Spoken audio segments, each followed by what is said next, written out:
El arrebatamiento y los dos testigos, parte 2.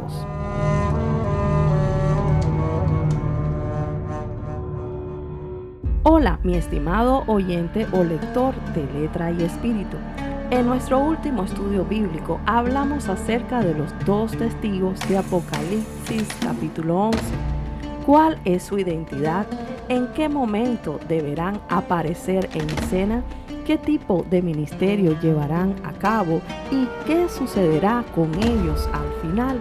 También tocamos parte de la simbología profética que se utiliza en este pasaje y la relacionamos con algunas figuras del Antiguo Testamento, específicamente las que encontramos en el capítulo 4 del libro del profeta Zacarías. Realmente ese fue un episodio bastante extenso, por lo que consideramos necesario preparar una segunda parte del estudio en la que podamos responder a preguntas que la mayoría de nosotros nos hemos hecho alguna vez. Por ejemplo, ¿existe alguna conexión entre los dos testigos y el arrebatamiento? Y si la respuesta es afirmativa, ¿cuál pudiera ser esta conexión? Además, a lo largo de estos días hemos recibido preguntas y comentarios bastante interesantes que nos han llevado a pensar que quedan algunos pequeños detalles que nos gustaría dejar en claro en este episodio. Así que, si eres alguien que ama escudriñar las Sagradas Escrituras y no te conformas solamente con una lectura superficial o una enseñanza sesgada, entonces este canal es para ti. Asegúrate de formar parte de nuestro valioso grupo de suscriptores y de tener activadas todas las notificaciones, porque hay mucho material que viene de camino. Otra sugerencia. Mientras escuchas del otro lado de la pantalla, no te conviertas en un receptor pasivo. Aprovecha cada oportunidad para participar de esta experiencia de aprendizaje, trayendo a colación tus propias ideas, tus preguntas y sugerencias en un ambiente de respeto y confianza. Bien, de vuelta a nuestro estudio. Quizá la primera pregunta que deberíamos hacernos es: ¿por qué dos testigos? ¿Testigos de qué? Si prestamos atención al contexto inmediato de este pasaje, así como a la naturaleza del ministerio profético de estos dos ungidos, es evidente que nos encontramos a las puertas de un gran acontecimiento, el advenimiento del gran día del Señor. Ya hemos dicho que este día implica salvación para los que son suyos, pero también implica terribles juicios. Serán derramados sobre los enemigos de Dios. Así que podemos deducir que estos dos juegan un papel legal, por decirlo de alguna forma, porque ellos testificarán acerca de la culpabilidad de los habitantes de la tierra y dejarán al descubierto su profundo desprecio por el Creador. ¿Por qué dos? Simplemente para satisfacer las demandas de la ley de Dios. En el libro de Deuteronomio, capítulo 19, verso 15, leemos: no se tomará en cuenta a un solo testigo contra ninguno en cualquier delito ni en cualquier pecado, en relación con cualquier ofensa cometida. Solo por el testimonio de 2 o 3 testigos se mantendrá la acusación. Este requisito legal es ratificado por Jesús en Mateo 18:16, donde leemos: en boca de 2 o 3 testigos conste toda palabra. Varios oyentes expresaron que, en su opinión, los dos testigos equivalen en realidad al Antiguo y el Nuevo Testamentos. Desde mi punto de vista, esta división arbitraria de la Biblia no pudo haber estado en la mente del autor al momento en que recibió estas revelaciones. porque, en primer lugar, lo que hoy llamamos Nuevo Testamento ni siquiera existía como parte de las Sagradas Escrituras durante el primer siglo. Si bien ya circulaban escritos y cartas de los apóstoles entre las diferentes congregaciones, estos se encontraban dispersos junto a un sinnúmero de otros escritos de carácter religioso y no se había formado un canon definido de la Biblia como lo tenemos en la actualidad. Por decirlo de alguna manera, todo lo que la iglesia consideraba sagrado en ese momento eran las escrituras hebreas del Antiguo Testamento. En segundo lugar, aunque nos hemos acostumbrado a ella, la división de la Biblia en dos grandes partes es una medida puramente arbitraria y humana. Es decir, no se le puede añadir como parte del diseño divino, ni se le puede considerar inspirada, ni obedece a ningún propósito específico y muchas veces se convierte en un obstáculo que no nos permite ver la estrecha relación que existe entre ambos testamentos y cómo uno no puede verse o interpretarse o entenderse independientemente del otro. En tercer y último lugar, el nivel de detalle que la Escritura nos ofrece acerca del ministerio, la muerte y resurrección de los dos testigos simplemente no concuerda con una interpretación demasiado simplista como la que se atribuye al Antiguo y el Nuevo Testamentos. Es evidente que se trata de personas o líderes de congregaciones reales, literales, que sufrirán una muerte literal en la misma ciudad en la que Cristo mismo fue crucificado y no en cualquier otra, y que su resurrección será un evento literal. Si has escuchado estudios anteriores sobre las fiestas sagradas del Señor, seguramente recordarás que la primera resurrección y el arrebatamiento han sido proféticamente vinculados con la fiesta de las trompetas, llamada en hebreo Yom Teruah. Aunque no vamos a volver sobre todo el interesante paralelismo que existe entre estos eventos, me gustaría comentarte sobre una de las tradiciones más antiguas que normalmente precedía al comienzo de esta fiesta y cómo esta tradición pudiera tener conexión con el relato de los dos testigos en Apocalipsis capítulo 11.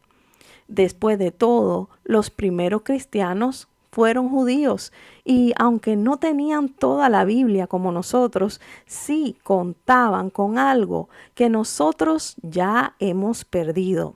Contexto, contexto, contexto. Ellos eran celosos de sus costumbres y tradiciones hebreas dentro y fuera del texto de la Escritura, por lo que no debieron tener problema para asimilar e interpretar el relato de los testigos como parte del protocolo profético de la segunda venida de Cristo. Comencemos diciendo que el calendario hebreo está basado fundamentalmente en los ciclos de la luna. Y aunque en la actualidad existe un calendario predeterminado y regulado, en los tiempos bíblicos, cada comienzo de mes era santificado por el Sanedrín durante un procedimiento establecido y la duración del mes en cuestión dependía de cuántos días duraba el ciclo lunar. ¿Cuál era este procedimiento? Cuando la luna aparecía en el cielo, esta era la señal que daba comienzo a un nuevo mes y era normalmente motivo de celebración para el pueblo de Israel. Sin embargo, debido a que la luna puede permanecer oculta por un plazo de hasta 2 días cada mes, el momento exacto de su aparición en el firmamento era imposible de predecir. Además, se dice que la luna nueva se hace visible únicamente cerca del momento de la puesta del sol, por lo que los rabinos desarrollaron un sistema mediante el cual una persona que detectase la aparición de la luna podía venir a dar su testimonio delante de las autoridades pertinentes. Conforme a esta costumbre, el día 30 de cada mes, el Sanedrín abría sus puertas para recibir a cualquier testigo que afirmase haber observado la luna nueva durante la puesta del sol. Ahora bien, no todo testimonio era aceptado como prueba para certificar el inicio del mes. Cada testigo era generosamente agasajado y cuidadosamente entrevistado por una comisión de rabinos versados en astronomía, capaces de evaluar la credibilidad de todo supuesto avistamiento.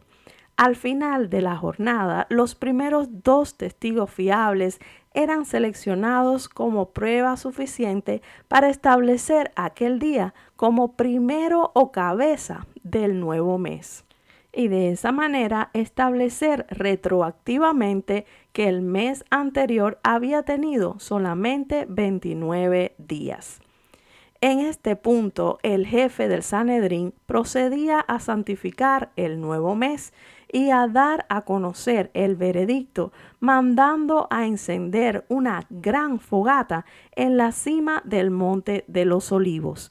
De este modo, la noticia podía correr rápidamente de pueblo en pueblo y de monte en monte, donde vigías asignados para la tarea encendían sus propias fogatas y balanceaban sus antorchas en lo alto para dar la señal. En caso de que el día 30 aún no se lograra verificar el avistamiento de la luna nueva, el Sanedrín automáticamente declaraba cabeza del mes al día 31, determinando así que el mes anterior había tenido 30 días.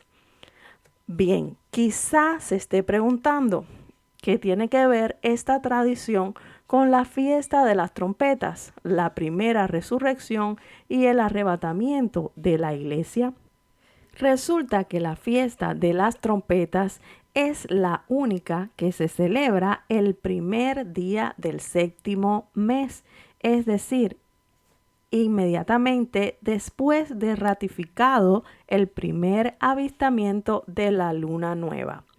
Este detalle hace que, a diferencia de todas las demás fiestas sagradas, Yom Teruah sea la única celebración bíblica cuya llegada es, en cierto modo, sorpresiva.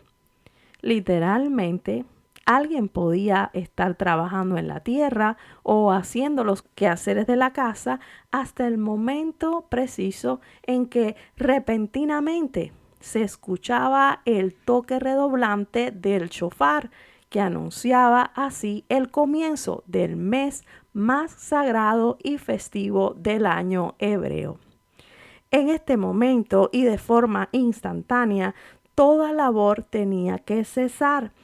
De un momento a otro, la ropa de trabajo era mudada en ropa de fiesta, pues como indica Levítico 23-24, este era un día de reposo absoluto, un día de santa convocación al sonido de la trompeta.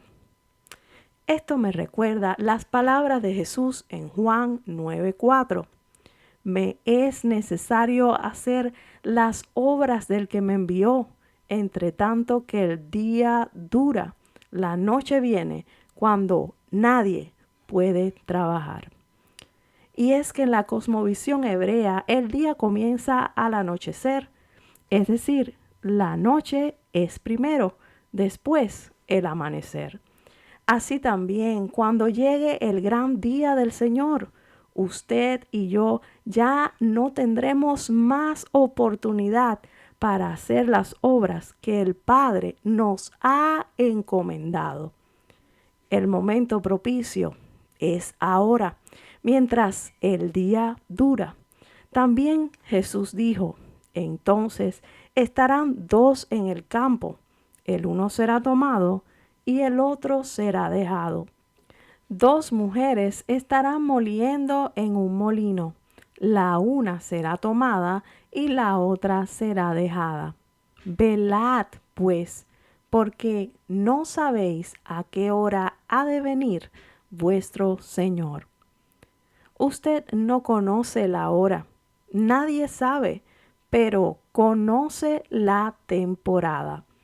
No puedo predecir el día con exactitud, pero puedo leer las señales que indican que pronto la trompeta sonará y los muertos en Cristo serán levantados.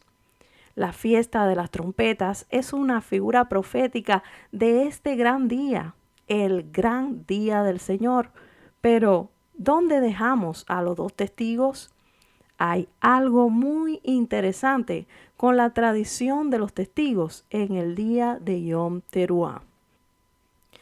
Cuando los testigos de la luna nueva llegaban apresuradamente al monte del templo al atardecer del último día del mes sexto, ellos encontraban primero al capitán de la guardia, el cual a su vez consultaba a uno de los ancianos para que descendiera y verificara el asunto personalmente, asegurándose de que habían llegado al menos dos testigos, ¿recuerdas? Dos testigos indispensables y confiables, de acuerdo con los requerimientos de la ley mosaica. Una vez que los testigos pasaban esta primera prueba, el anciano miembro del Sanedrín volvía a subir solo para convocar al resto de los ancianos y reunirlos en una cámara especial en espera del sumo sacerdote, el Cohen Gadol, quien, como ya hemos dicho, era el encargado de santificar toda fecha sagrada. Cuando el sumo sacerdote llegaba y ya estaba listo para recibir y escuchar a los testigos, se dice que en lugar de mandarlos a buscar con uno de sus siervos, seguía la costumbre de pararse en lo más alto del monte del templo y llamarles dando grandes voces. ¡Suban acá! ¡Suban acá! Entonces los dos testigos subían al monte del templo y comparecían ante el Sanedrín para su última gran prueba, antes de que el sumo sacerdote diera la orden de hacer sonar las trompetas para dar comienzo a la sagrada celebración. ¿Recuerdas lo que sucede en Apocalipsis 11, versos 11 al 12? Dice, pero después de los 3 días y medio, el aliento de vida de parte de Dios vino a ellos, y se pusieron de pie, y gran temor cayó sobre quienes los contemplaban. Entonces ellos oyeron una gran voz del cielo que les decía, suban acá. Y subieron al cielo en una nube, y sus enemigos los vieron. Es interesante que las palabras de Dios sean las mismas que el sumo sacerdote utilizaba antes de la destrucción del templo para llamar a los testigos de la luna nueva. Su testimonio era escuchado en lo alto justo antes de que el sumo sacerdote hiciese sonar el shofar para anunciar la llegada de la temporada festiva y santificar el primero del mes séptimo. Este detalle es muy importante porque tanto Juan como los primeros cristianos judíos que escucharon esta revelación lo conocieron muy bien. Ellos sabían que dos testigos formarían parte esencial de la ceremonia previa a la llegada del gran día del Señor y que no se trata de un hecho aislado o desconectado de toda la trama de los eventos finales, sino que será después de su ascensión y no antes que se escuchará la final trompeta. Como escribe Pablo en su primera carta a los Corintios, capítulo 15, verso 52, en un momento, en un abrir y cerrar de ojos, a la final trompeta, porque se tocará la trompeta y los muertos serán resucitados incorruptibles y nosotros seremos transformados. Y bien, ¿qué te parece esta información? ¿Ves alguna relación significativa entre los testigos de Apocalipsis y la tradición previa a la fiesta de las trompetas? ¿Piensas que los dos testigos vendrán antes o después del arrebatamiento? Cualquiera que sea tu opinión, espero leer tus comentarios al pie de este breve estudio. Nos leemos pronto. Dios te bendiga más.